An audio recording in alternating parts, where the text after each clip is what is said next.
कुशल मार्गदर्शक रामेश्वर गटकळ यांची Gatkal career academy नवीन बॅच 29 जूनपासून सुरू. Gatkal career academy, Satona road, Selu. Selu तालुक्यातील डासाळा येथील एका 24 वर्षीय तरुण शेतकऱ्याने राहत्या घरी माळवादाच्या भिंतीच्या खिडकीच्या लोखंडी गजाला नायलॉनच्या दोरीने गळफास घेऊन आत्महत्या केल्याची घटना रविवार रोजी दुपारी 5 वाजता उघडकीस आली आहे.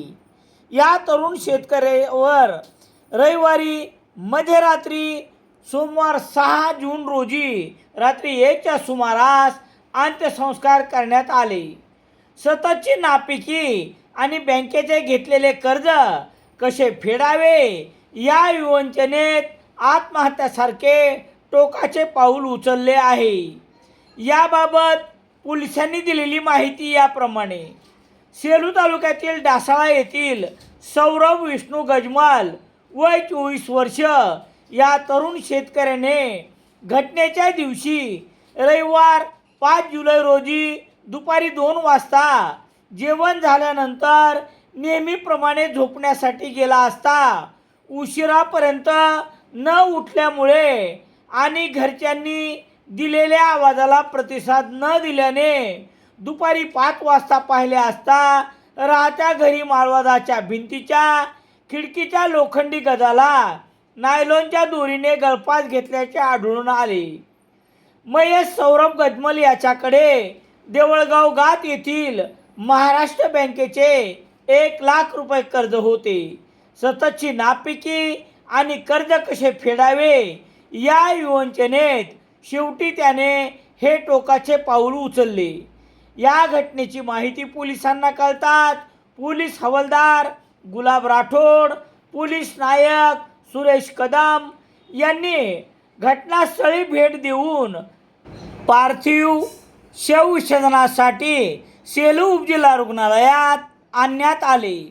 देऊळगाव गात आरोग्य केंद्राचे वैद्यकीय अधिकारी डॉक्टर संजय लोया यांनी शवविच्छेदन केल्यानंतर प्रेत नातेवाईक यांच्या स्वाधीन करण्यात आले. रविवारी मध्यरात्री 1 वाजता महेश सौरभ गजमल यांच्या पार्थिवावर अंत्यसंस्कार करण्यात आले. सौरभ गजमल यांचे चुलते प्रताप साहेबराव गजमल यांनी दिलेल्या खबरेवरून कलम 194 अन्वये आकस्मिक मृत्यूची नोंद करण्यात आली आहे. पोलीस निरीक्षक अरुण नागरे यांच्या मार्गदर्शनाखाली पोलीस हवालदार गुलाब राठोड पुढील तपास करत आहेत.